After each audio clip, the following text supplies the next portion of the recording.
El nuevo hombre.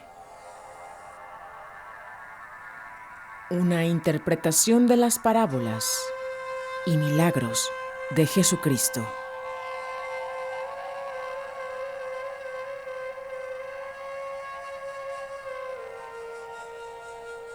Escrito por Maurice Nicoll. Textos fundamentales del Cuarto Camino.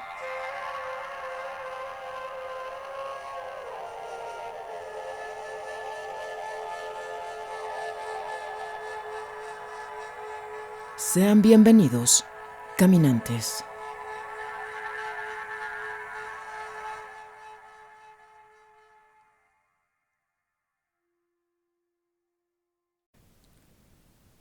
Capítulo 1. El lenguaje de las parábolas. Hoy te presento la segunda parte. Los evangelios hablan principalmente acerca de una posible evolución interior a la que dan el nombre de renacimiento. Esta es su idea central. Comencemos por tomar esta evolución interior como si significase un desarrollo del entendimiento. Los evangelios nos indican que el hombre que habita esta tierra puede someterse a un proceso de evolución interior si llega a tomar contacto con cierta enseñanza precisa. Por este motivo, Cristo dijo: Yo soy el camino, la verdad y la vida. Juan 14, 6. Esta evolución interior es psicológica. Devenir un ser más comprensivo constituye un desarrollo psicológico, y este desarrollo yace en la comprensión. Un hombre es lo que comprende. Para saber lo que un hombre es y no lo que aparenta, es preciso observar su nivel de comprensión. Así tenemos que los evangelios hablan de una verdad y real psicología cuya base es la enseñanza de que el hombre de esta tierra puede desarrollar una evolución interior de su comprensión. De principio a fin, todos los evangelios tratan acerca de esta posibilidad de íntima evolución. Son documentos psicológicos. Tratan acerca de la psicología de esta posible evolución interna, o sea, acerca de lo que debe el hombre pensar, sentir y hacer, a fin de poder alcanzar un nuevo nivel de entendimiento. Los evangelios no tratan acerca de los asuntos corrientes de la vida, salvo de una manera indirecta. Tratan de una idea central. El hombre es una semilla capaz de cierto y preciso crecimiento. Se compara al hombre con una semilla capaz de cierta evolución precisa. Tal cual es ordinariamente, el hombre es un ser incompleto, inacabado. Y el hombre puede realizar su propia evolución, puede completarse a sí mismo individualmente. Pero no precisa hacerlo si no quiere. En este caso se le llama pasto, algo que será consumido por inútil. Tal es la enseñanza que dan los evangelios. Pero esta enseñanza no se puede dar directamente a nadie y tampoco por obligación. No se le puede imponer a la gente. El hombre tiene que comenzar a entender las cosas por sí mismo antes de poder recibirla. Es imposible hacer entender a alguien por la fuerza o por ley.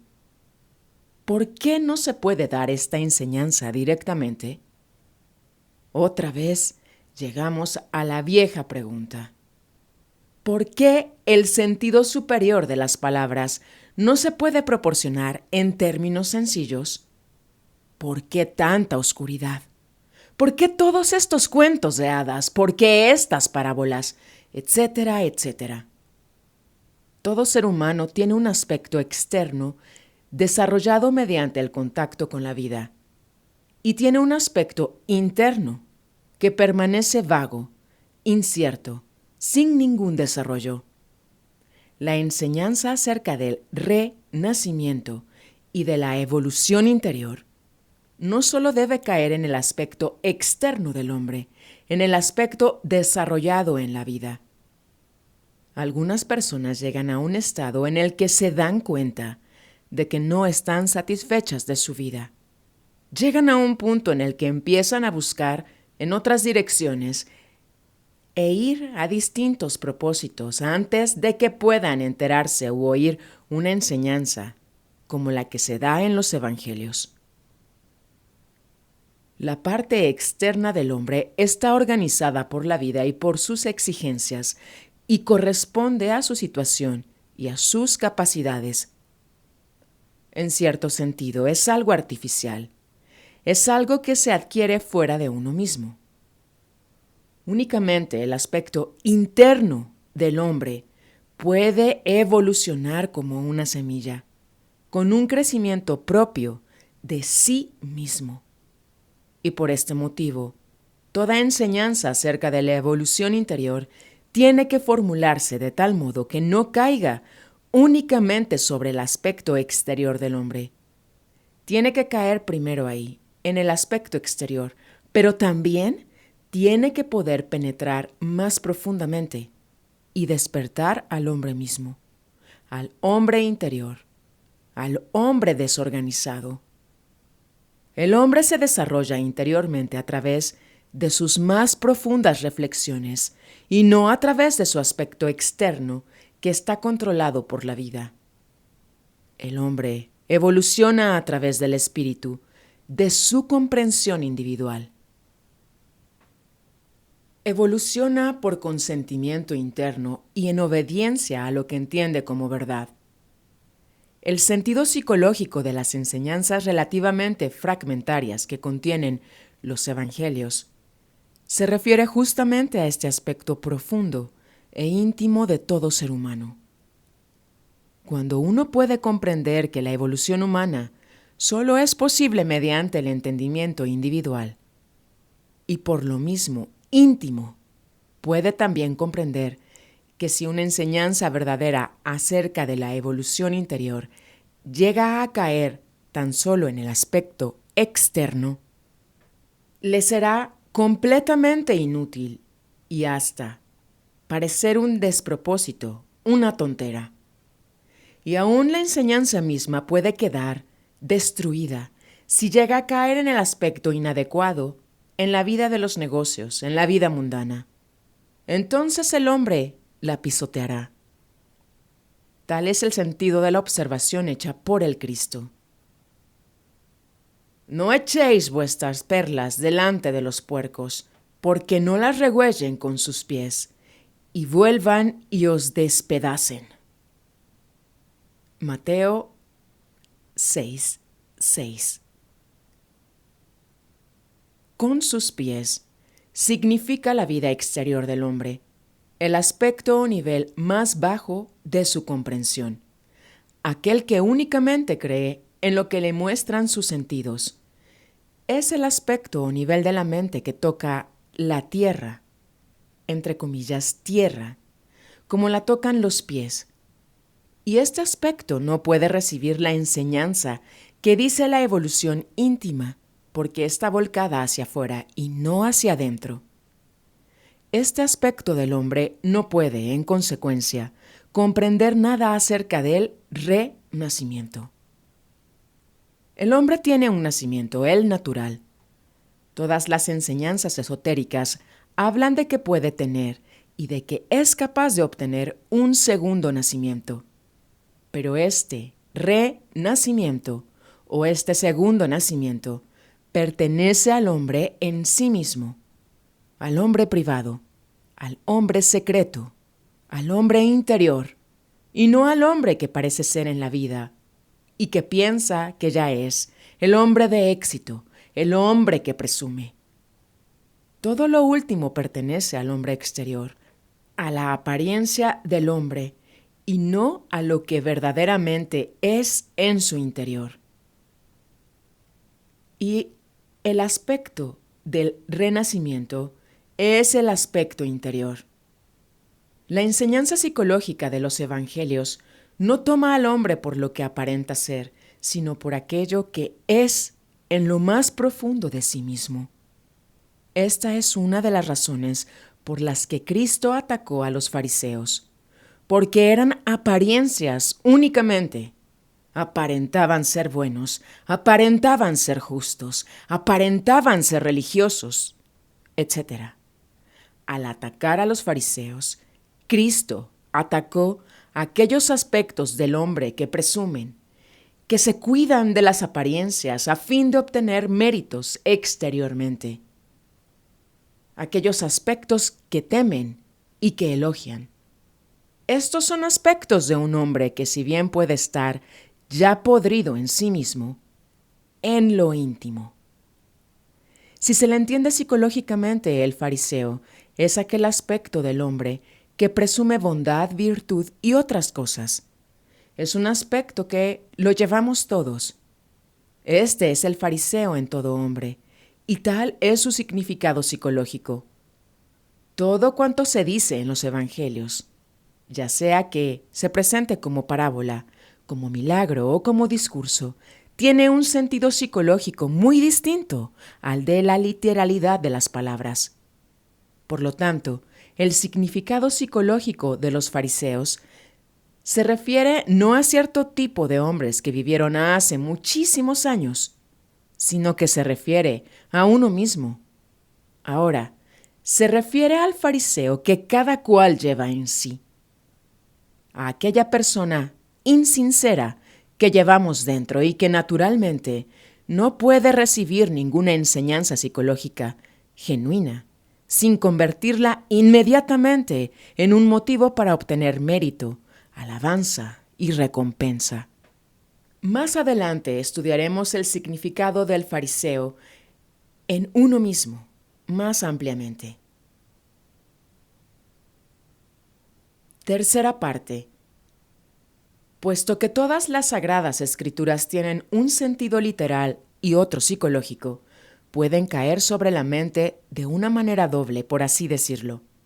Si el hombre no fuese capaz de un mayor desarrollo, nada de esto tendría sentido. Pero, justamente, debido a que tiene posibilidades de una mayor evolución individual, es que existen las parábolas. La idea, entre comillas, sagrada, acerca del hombre, o sea, la idea esotérica o interior, estriba en que el hombre posee un elevado nivel de entendimiento que no utiliza y que su verdadero desarrollo consiste precisamente en alcanzar el más alto nivel que le sea posible.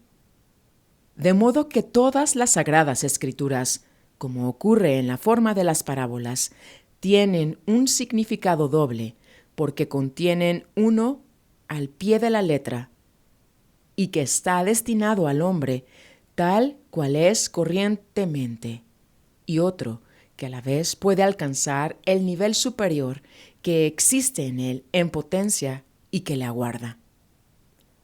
Una parábola se vuelca en la forma de un significado antiguo.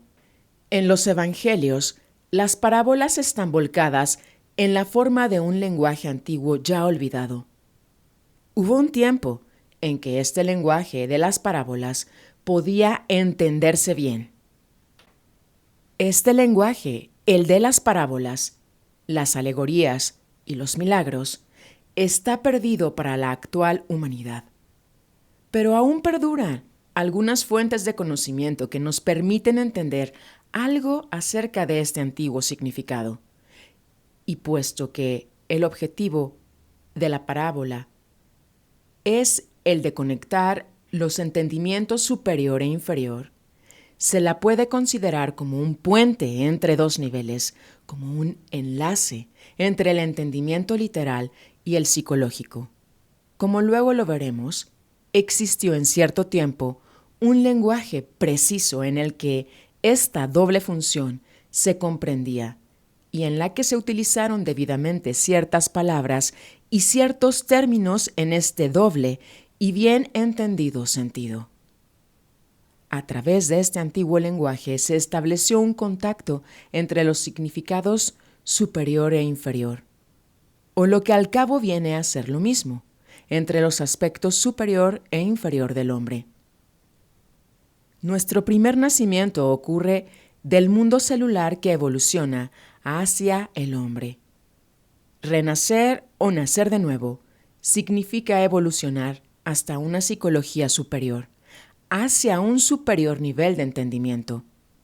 Tal es la meta suprema del hombre, conforme lo indica la enseñanza de todas las antiguas escrituras en las que el hombre aparece como una semilla psicológica que no se ha desarrollado. Y esta es la enseñanza esotérica. A semejante nivel solo se puede llegar mediante un conocimiento nuevo, y sintiendo y practicando este conocimiento. Y el conocimiento que proporciona tales posibilidades al hombre suele llamarse en los evangelios a veces la verdad, a veces el verbo.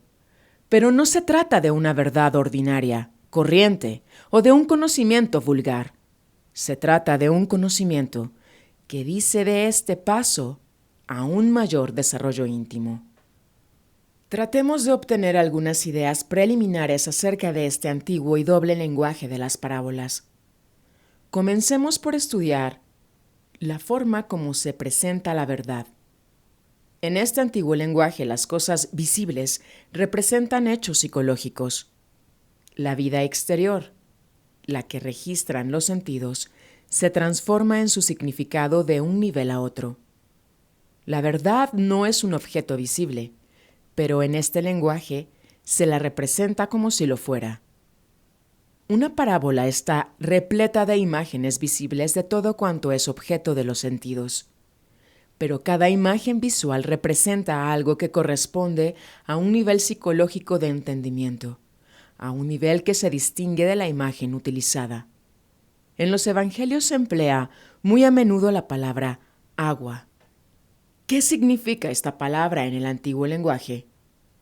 Al pie de la letra significa una substancia que nosotros conocemos como agua.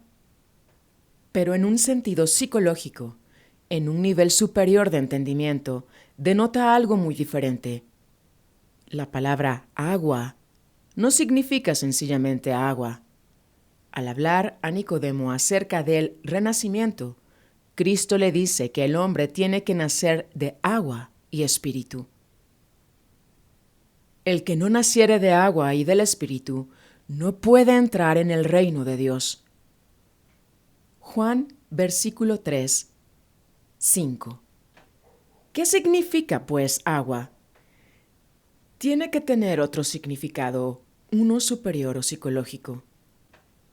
Quizás podamos colegir que espíritu pueda significar voluntad o aquella parte más íntima y más real del hombre.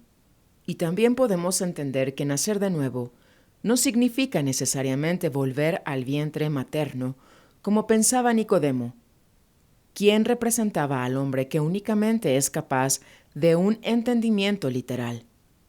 Sea lo que fuere lo que nosotros podamos pensar acerca del significado de espíritu, no podemos, con nuestra comprensión ordinaria, imaginar lo que significa el agua de este antiguo lenguaje de doble sentido en el que las cosas sensorias portan un significado diferente y especial.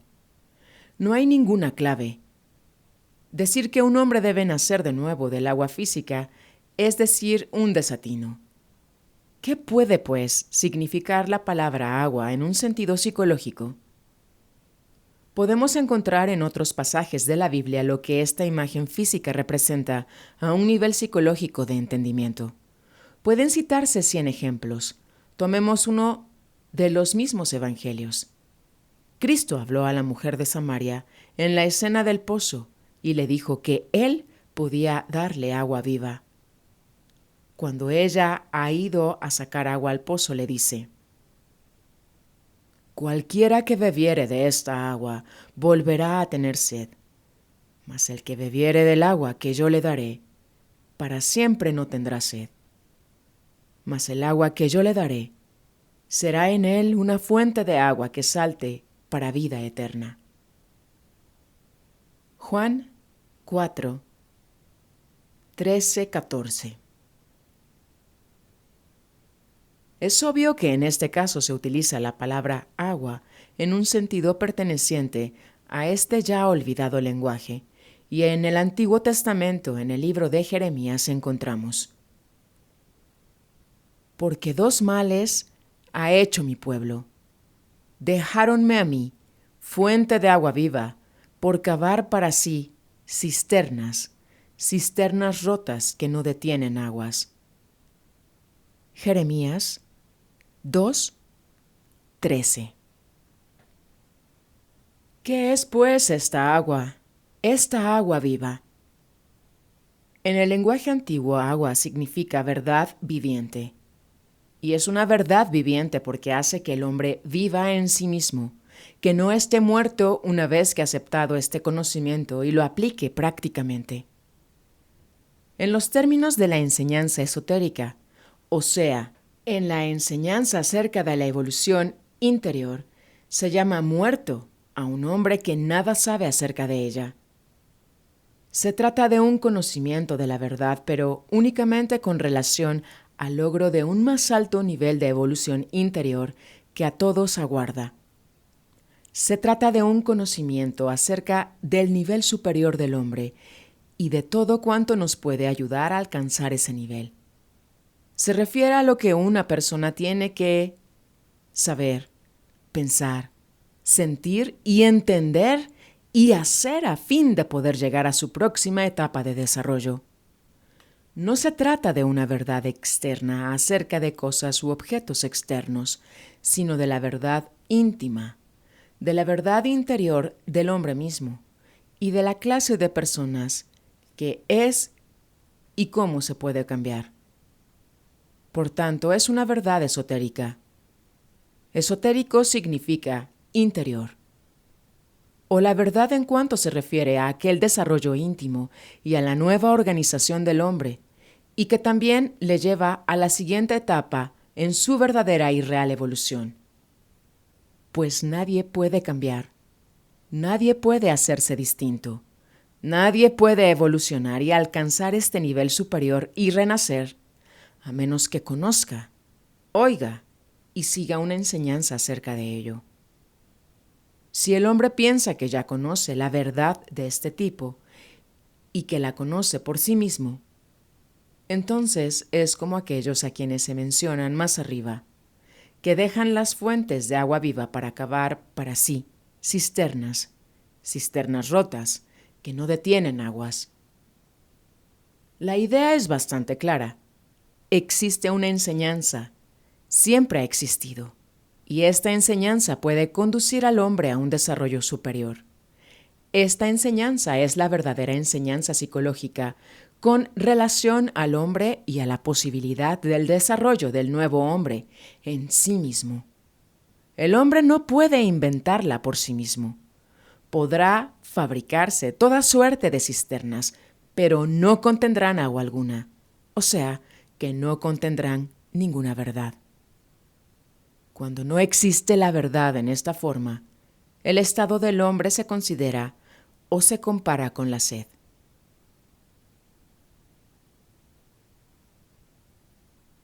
Los afligidos y menesterosos buscan las aguas que no hay. Secóse de sed su lengua. Isaías 41:17. O cuando las gentes van en pos de una enseñanza errada, se establece una comparación como el beber aguas amargas, aguas muertas o enfermas. Y cualquiera que diere a uno de estos pequeñitos un vaso de agua fría solamente, en nombre del discípulo, de cierto os digo que no perderá su recompensa. Mateo 10:42. Quien tenga una mentalidad que tome esto al pie de la letra, pensará que basta con darle un vaso de agua fría a un niño. Pero si el agua significa verdad, entonces se refiere a la transmisión de la verdad por imperfectamente que se haga. Y pequeñito, acá no significa un niño en griego, sino una persona de pequeño o poco entendimiento. También tomemos nota de que para poder recibir la verdad, la mente tiene que ser como una copa que reciba lo que en ella se vuelca. O sea que el hombre tiene que estar listo y dispuesto a que se le enseñe, de manera que su mente sea como una copa que reciba agua. De esta manera, la frase dar un vaso de agua se refiere tanto a la recepción de la verdad como a su transmisión o comunicación a otros. Pero nada de esto puede expresarse de una manera lógica. Sin embargo, se puede entender psicológicamente, y tal es justa y precisamente la intención del antiguo lenguaje que hemos comenzado a estudiar. Cuarta parte. Tanto en el Antiguo como el Nuevo Testamento se utilizan otros términos para indicar la verdad. El agua no es la única imagen que se usa para representar el tipo de verdad que estamos estudiando. En el lenguaje antiguo también se usan las palabras piedra y vino para imaginar esta forma de la verdad, pero ambas corresponden a diferentes niveles de entendimiento. Piedra significa la más externa o literal de las formas de la verdad esotérica. Representa la verdad esotérica en su sentido más rígido, inflexible. Los mandamientos fueron escritos sobre piedra. Pero también es menester tener en consideración que la verdad acerca de una evolución superior debe descansar sobre una base firme para quienes no son capaces de penetrar su sentido más profundo. Repasemos brevemente la extraordinaria leyenda de la Torre de Babel, según se la presenta en el Génesis. La idea en torno a la cual está urdido este relato es que el hombre quiso alcanzar un nivel superior de desarrollo utilizando sus conocimientos ordinarios. Este es el significado de una torre construida por el hombre. Pero de lo que ya va dicho, puede desprenderse que el logro de un nivel superior requiere que se siga una enseñanza impartida, ya sea al individuo o a la humanidad. Ningún hombre, congojándose, podrá añadir un codo a su estatura. Es decir, no puede desarrollarse mediante sus propias ideas, sus propios pensamientos. Tiene que someterse a una enseñanza. Sus esfuerzos tienen que cimentarse en la verdad que ahora estamos estudiando, y este conocimiento especial, o verdad esotérica, se llama piedra en su más bajo nivel de comprensión. Ya veremos con qué se construyó la Torre de Babel en relación a este conocimiento necesario y que llamamos verdad. No fue construida con piedra, y este hecho se indica, expresa y deliberadamente. O sea que no provino del conocimiento de un nivel superior del hombre, o de aquellos que ya han devenido el nuevo hombre. El relato de la Torre de Babel es algo muy extraño y tendría muy poco significado si se le toma al pie de la letra. Comienza diciendo que en cierta época, después de los días del arca de Noé, toda la gente tenía una lengua común. Era entonces la tierra de una lengua y de unas mismas palabras. Génesis 11:1. Enseguida se indica que se alejaron del oriente, o sea, de la verdad, y llegaron a una vega donde proyectaron construir una torre que llegase al cielo. Adviértase cómo continúa la historia. Era entonces toda la tierra de una lengua y unas mismas palabras, y aconteció que, como se partieron de oriente, hallaron una vega en la tierra de Sinar, y asentaron ahí. Y dijeron los unos a los otros, vaya, hagamos ladrillo y cosámoslo con fuego. Y fuéles el ladrillo en lugar de piedra, y el betún en lugar de mezcla. Y dijeron, vamos, edifiquemos una ciudad y una torre, cuya cúspide llegue al cielo, y hagámonos un nombre por si fuéramos esparcidos sobre la luz de la faz de la tierra. Y descendió Jehová para ver la ciudad y la torre que edificaban los hijos de los hombres. Y dijo Jehová, he aquí el pueblo es uno, y todos estos tienen un lenguaje, y han comenzado a obrar y nada les retraerá ahora de lo que han pensado hacer. Ahora pues, descendamos y confundamos allí sus lenguas, para que ninguno entienda el habla de su compañero. Así los esparció Jehová desde allí sobre la faz de la tierra y dejaron de edificar la ciudad.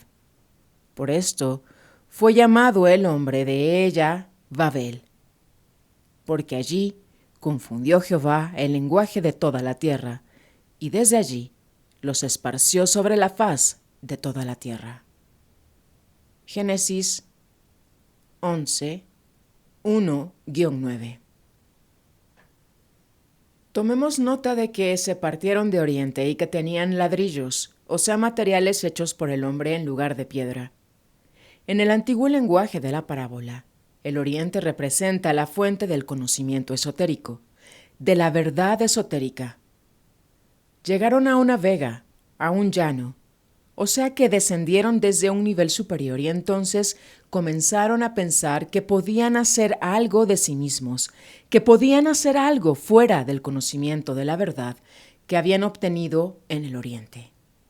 De modo que comenzaron a construir una torre, pensando que mediante sus propias ideas, sus propios pensamientos, podían alcanzar los niveles superiores que acá se llaman cielo, que es el mismo nombre que se les da en los evangelios. Cielo significa un nivel superior de hombre, y tierra significa un hombre ordinario. El hombre tal cual es ordinaria y corrientemente, el hombre natural. Comenzaron a construir por sí mismos, pero es menester que también tomemos nota de que no solamente tenían ladrillos en lugar de piedra, sino que tenían betún en lugar de mezcla. Un nivel inferior no puede entender a un nivel superior. Un hombre de nivel superior no puede ser comprendido por uno del nivel inferior.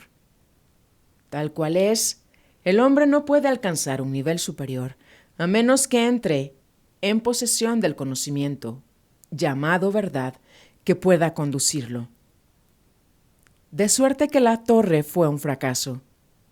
Y en la extraña forma en que este antiguo lenguaje presenta las cosas, parece que Dios los desbandó, movido por los celos. Pero es preciso mirar hondo a fin de poder entender este lenguaje. Quien tenía la culpa era el hombre, no Dios. El hombre trató de elevarse a sí mismo mediante sus propios conocimientos que, en este caso, se llaman ladrillos y betún, de suerte que fue destrozado. Pero es muy difícil comprender este lenguaje antiguo si tomamos las palabras al pie de la letra. Podemos entender fácilmente que si un ingeniero fabrica una pieza de máquina que no esté bien medida o de material poco adecuado, la máquina no servirá para nada. Bien puede decir, Dios tiene la culpa. No se trata de que Dios lo castigue, se trata de que es una súplica errada. De manera que la respuesta no será lo que el ingeniero esperaba. La respuesta siempre se conformará a la calidad de la súplica, y esto es Dios, o si prefiere, el universo, que la ciencia estudia. Una súplica errada tendrá una respuesta también errada, y tampoco se trata de que la respuesta esté errada, sino que la respuesta corresponderá siempre exactamente a la súplica. La parábola de la Torre de Babel ilustra claramente este punto.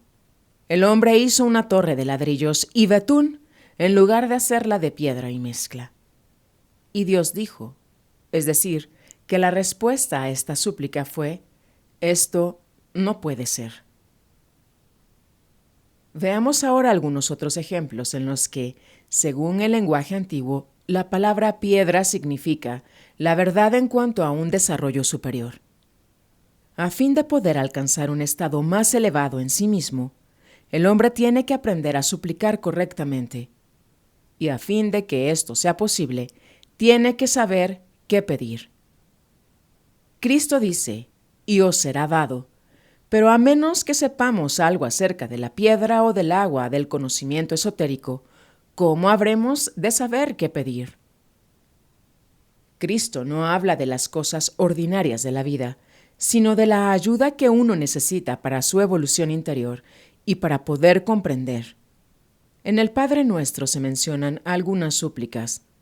Se refiere a una manera correcta de pedir, pero esto lo estudiaremos más adelante.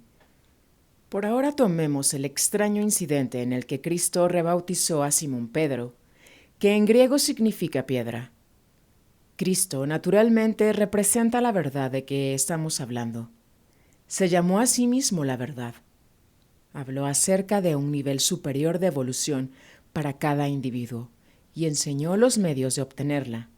Enseñó el renacimiento y a rebautizar a Simón, llamándole Pedro. Se refirió al aspecto literal de su enseñanza. Cristo dijo a Simón: «Mas yo también te digo que eres Pedro, y sobre esta piedra edificaré mi iglesia, y las puertas del infierno no prevalecerán contra ella. Y a ti te daré las llaves del reino de los cielos». Mateo 16, 18-19. A Pedro le fueron dadas las llaves del reino de los cielos. Psicológicamente, cielos significa aquel nivel superior de desarrollo que intrínsecamente le es posible lograr al hombre. Pero Cristo dio a Pedro las llaves en cuanto a piedra. Los mandamientos escritos sobre piedra también son llaves, pero no son en forma alguna suficientes si se las toma al pie de la letra. Abren el entendimiento psicológico. Contienen un gran significado interior. La verdad en forma de piedra no es lo suficientemente flexible como para conducir a un genuino desarrollo interno. Tiene que ser comprendida y no puede constituir algo que uno siga a ciegas. En el Génesis se dice que Jacob retiró la piedra que cubría el pozo.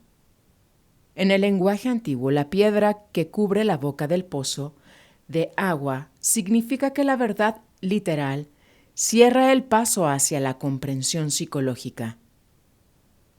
Cuando se retiró la piedra, el rebaño bebió, pues el agua es la comprensión psicológica de la verdad esotérica literal que lleva por nombre piedra.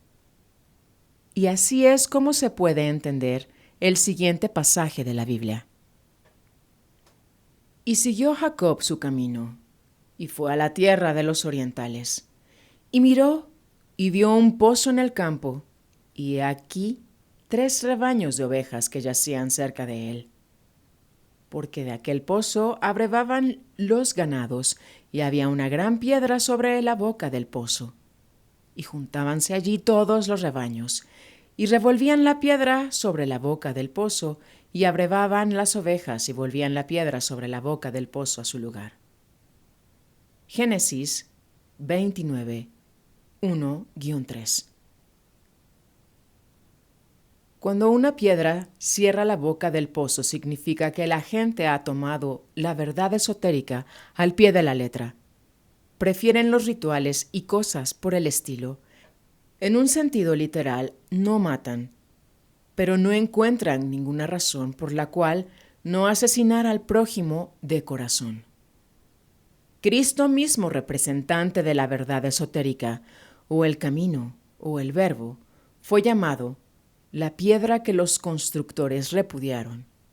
El salmista dice: «La piedra que desecharon los edificadores ha venido a ser cabeza del ángulo». Salmos 118-22. Esta es una frase muy extraña. ¿Quiénes son los edificadores? ¿Los edificadores de qué? ¿De este mundo? Por cierto que la enseñanza de Cristo llegó a un mundo edificado a base de violencia, a un mundo en el que todos pensaban que la violencia podía llevar el hombre hacia algo mejor. Pero cuando se le llama piedra a Cristo, se significa que lo que era fundamentalmente. Sin embargo, toda su enseñanza se refiere al cambio de la piedra en agua y del agua en vino. Los judíos todo lo entendían literalmente, como piedras. Cristo transformó el significado literal en significado psicológico. Esto queda demostrado en uno de los milagros que en realidad son milagros psicológicos, o sea, que son la transformación del significado literal en un entendimiento psicológico. El hombre que se aferra al sentido literal de las verdades superiores puede destruirse a sí mismo. Quizá esto explique por qué razón algunas personas religiosas parecen destruirse en cuanto toman contacto con lo religioso y devienen peores de lo que la vida misma las hubiera hecho. Es posible que esto se exprese también en el relato que hay en el 5º capítulo de Marcos acerca del hombre de espíritu inmundo que salió de las tumbas y de quien se dice que siempre andaba hiriéndose con las piedras. Piedras, o sea, tomando la verdad superior al pie de la letra. Las piedras le herían, le hacían inmundo, y ya que Jesús representaba un entendimiento superior de la verdad literal, digámoslo así por ahora, el hombre le gritó: ¿Qué tienes conmigo, Jesús, Hijo del Dios Altísimo? Y Jesús dijo: Sal de este hombre, espíritu inmundo. Hombre significa la comprensión del individuo que es el verdadero hombre.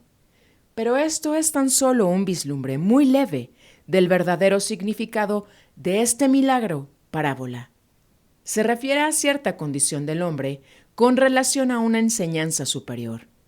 El asunto que acá nos concierne es que el hombre andaba hiriéndose con las piedras, o sea, que tomaba la verdad superior al pie de la letra y por tanto era inmundo, y tenía que pasar su inmundicia a los puercos, pero quizá logremos entender algo más sobre esto más adelante. Jesús siempre representa la comprensión, no literal ni ritualista, de la verdad superior. Los judíos en los evangelios representan no un pueblo literal en sí mismo, sino cierto nivel de entendimiento que siempre toma las cosas que corresponden a una verdad superior al pie de la letra.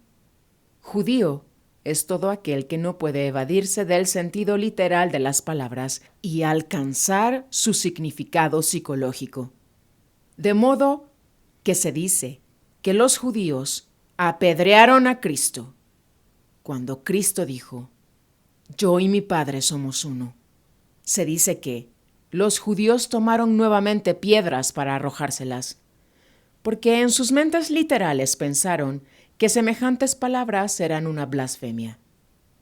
El sentido interno de este relato es, sencillamente, que la gente cuyo entendimiento se encuentra en un nivel literal y ritualista, la gente de una comprensión únicamente externa, lanza este significado contra las personas que ya se encuentran por encima de dicho nivel. Y uno hasta puede ser lapidado por aquello que uno mismo entendió cierta vez de una manera literal y que ahora entiende muy diferentemente. Y también puede uno lapidar a un hombre a través de sus palabras literales, cuando no se permite que siquiera exista el verdadero significado. La ley al pie de la letra, la ley de las cortes de justicia, está siempre basada y siempre tiene que basarse sobre la piedra, o sea, sobre lo que efectivamente se dijo en palabras, y no sobre su significado. Quinta parte. Ahora hablemos un poco acerca del vino, cuando se toma este término para representar la verdad. Más adelante estudiaremos el significado de la verdad esotérica cuando llega al estado de vino de la comprensión del hombre. Por el momento debemos comprender que piedra significa la forma literal de la verdad esotérica. El agua se refiere a otra manera de comprender la misma verdad, en tanto que el vino representa la más elevada comprensión. En el milagro que se relata en el 2º capítulo del Evangelio por San Juan, Cristo transformó el agua en vino. En este relato se dice que pidió a los siervos que llenasen las vasijas de piedra con agua y que Él, luego, la transformó en vino. O sea que acá se muestran 3 etapas de la relación del hombre a la verdad, y esto significa, naturalmente, 3 formas de comprensión de la verdad esotérica. Sexta parte. La idea del vino nos conduce naturalmente a la idea de las viñas, donde se produce el vino. Antes de que podamos continuar más ampliamente el estudio del lenguaje antiguo de las parábolas, tenemos que buscar el significado de las viñas y procurar formarnos una idea de su verdadero sentido. Será preciso abundar más acerca de esta verdad en cuanto se refiere al desarrollo interior del hombre y al crecimiento de su comprensión. Esta no es una verdad ordinaria. Está sembrada en la tierra. Por ejemplo, Cristo enseñó esta particular forma de verdad. En el Sermón de la Montaña habló abiertamente acerca de algunos de sus aspectos, pero los más profundos los ocultó tras las parábolas. No puede el hombre inventar esta verdad por sí mismo. Ya hemos visto cómo esto se indica en el relato de la Torre de Babel, donde los hombres creyeron que ellos podían llegar al cielo por medio de ladrillos y betún, en vez de utilizar piedra y mezcla. La verdad superior, que significa la verdad que puede llevarle a uno a un nivel más elevado de la propia evolución, no surge de la vida misma, sino que llega al mundo por medio de quienes ya la han alcanzado. Son muchos los hombres que esto han hecho. En la historia corriente solo figuran un puñado de ellos, pero limitémonos a Cristo. Él enseñó esta verdad superior, pero habló de muchas cosas acerca del establecimiento de un orden especial de verdad en la tierra y utilizó la imagen de una viña. Él llamó viña a una escuela de enseñanzas basadas en esta verdad. Su objetivo principal era el de producir frutos. Si no los producía, se le cortaba. Cristo habla también de sí mismo como de una viña y dice a sus discípulos: Yo soy la vid,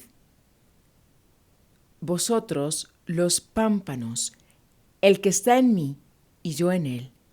Este lleva mucho fruto, porque sin mí nada podéis hacer. Juan 15, 5. Y relata la siguiente parábola sobre una viña. Tenía uno una higuera plantada en su viña y vino a buscar fruto y no lo halló. Y dijo al viñero: He aquí 3 años que vengo a buscar fruto en esta higuera y no lo hallo. Córtala. ¿Por qué ocupará aún la tierra? Él entonces respondiendo le dijo: Señor, déjala, aún este año hasta que la excave y la estercole, y si hiciere fruto bien, y si no, la cortarás después. Lucas 13, 6-9. Desde este punto de vista se considera al hombre como algo capaz de un crecimiento especial, de un desarrollo interior singular, y las viñas se establecen con el fin de posibilitar este desarrollo. Pero por cierto que no eran viñas, eran escuelas donde se impartía una enseñanza. ¿Qué se enseñaba?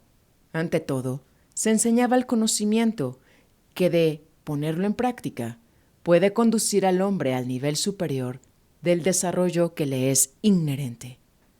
Lo que enseñaban al hombre era que es un individuo, o sea, algo único que puede llegar a un estado superior de sí mismo, pues tal vez es su verdadero significado y lo único que puede satisfacerle profundamente. Comenzaba por enseñarle esta verdad o el conocimiento acerca de esta especial verdad, pero esta enseñanza conducía a otra cosa. Conducía desde la verdad a un estado preciso en el que el hombre ya no obra más partiendo de la verdad que le ha llevado a tal condición, sino que actúa desde esta condición misma, desde el nivel mismo que ha alcanzado. A veces esto se llama el bien. Toda la verdad tiene que llevar al hombre a alguna buena condición como meta. Esta era la idea subyacente en el término viña. Se producía vino. El hombre comenzaba a actuar desde el bien y no desde la verdad, y así se convertía en un nuevo hombre.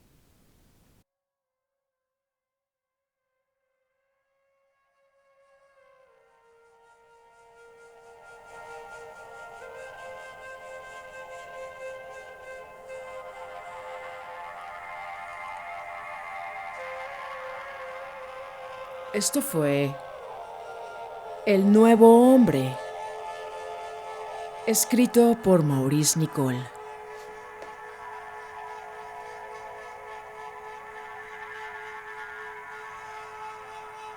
Fue la segunda parte del capítulo número 1, el lenguaje de las parábolas.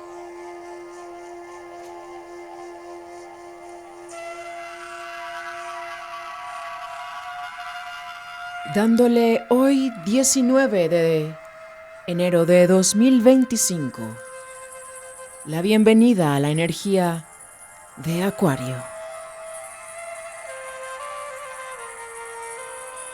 Caminando desde el hemisferio norte de Abya Yala, en esta hermosa Madre Tierra, intentando el camino de la verdad, de la comprensión, de la libertad.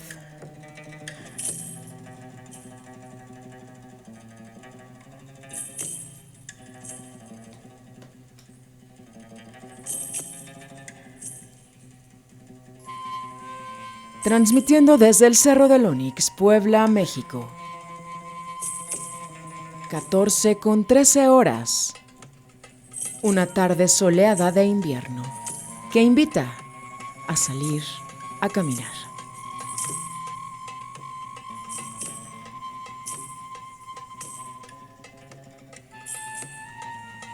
Gracias, caminante, por tu sintonía.